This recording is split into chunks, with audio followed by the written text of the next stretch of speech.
వాస్తవానికి కేసీఆర్ మంచోడు కానీ వీళ్ళ మూలాన కేసీఆర్ కూడా ఇప్పుడు ఏం చేయలేని పరిస్థితిలో ఉన్నాడని. మంచోడు కాదే రమ్యారావు కాదు కాడికి పెళ్లి చేసినాడే మన బిడ్డ. అక్క అక్క అక్క మీది మీ మ్యారేజ్ పెద్ద మనిషి కేసీఆర్ గారే కాలు కడిగి అనేది అంటున్నారు, నిజమేనా అక్క? అది కేసీఆర్ నా కాలు గడిగింది వాస్తవంగా. కేసీఆర్ కి జీవితం ఇచ్చింది కల్వకుంట్ల రంగారావు.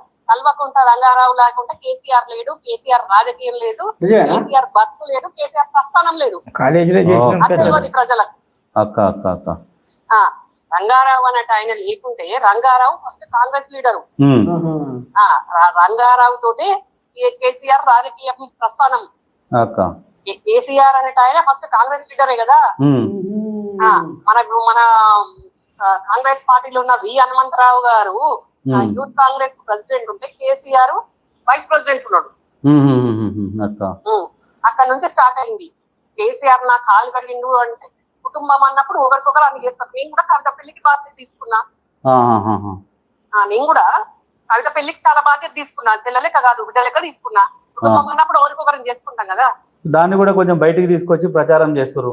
మేము ఇంత చేసినా గానీ, ఇంత నేను కాలు కడిగినా గానీ ఆమె మమ్మల్ని ఇట్లా విమర్శిస్తుంది అనేది కూడా అని అంటారు.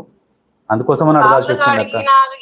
ఇంత చేసినా కాళ్ళు కడిగినా అంటే నా తండ్రి చేసిన దానికి వాళ్ళు ఎంత చేసినా తక్కువనే. వాళ్ళు ఎంత చేసినా తక్కువనే. నాకు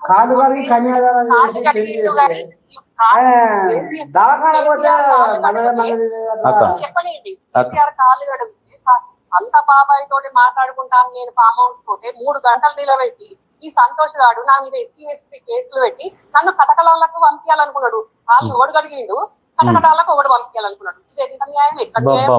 ఇది మాత్రం చాలా అన్యాయం. ఇప్పుడు వాస్తవానికి ఇప్పుడు కేసీఆర్ సంతోష్ మరి బీసీ కింద పట్టా తీసుకున్న సంతోష్ కేసీఆర్ ఫామ్ హౌస్ లో ఎట్లుంటాడు?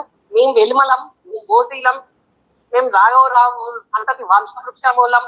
ఎవడు వీటి సంతోషం? వీడు నన్ను అంత బాబాయ్ తోటి మాట్లాడుకోనియకుండా ఫామ్ హౌస్ కాడ నన్ను 3 గంటలు నిలబెట్టి నన్ను అవమానాల పాలు చేసి ఉల్టా నేను ఎందుకు రానియవని అని గొడవ పడ్డదానికి నన్ను ఎస్సీ కేసులు పెట్టి నన్ను జైలుకి పంపాలనుకున్నాడు. అందరికి కాళ్ళు కడిగిన వాస్తవానికి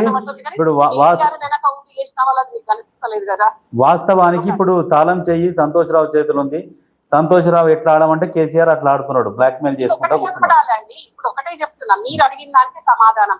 కేసీఆర్ కాళ్ళు కడిగినా నేను విమర్శిస్తున్నా ఇట్లా చేస్తున్నా అంటే మరి కేసీఆర్ కన్న బిడ్డ కవిత ఎందుకు బయటకు వచ్చి మాట్లాడుతుంది?